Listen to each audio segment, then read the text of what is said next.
In the midst of winter's chill, a day arrives to warm hearts and bellies. January 4th, National Spaghetti Day. An ode to the long, thin, cylindrical pasta of Italian origin that has found its way into countless kitchens and onto innumerable plates worldwide.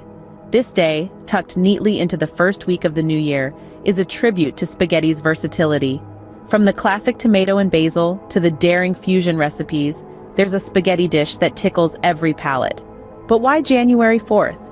A mystery indeed, yet perhaps the choice of date matters less than the opportunity to celebrate one of the world's best-loved dishes. So, on January 4th, let the aroma of simmering sauce fill your home. Twirl that fork, savor each bite, and join the global chorus in saying, "Viva la spaghetti!" As the day closes, remember, there's always room for one more strand of spaghetti. After all, every day can be Spaghetti Day, if you're pasta passionate enough.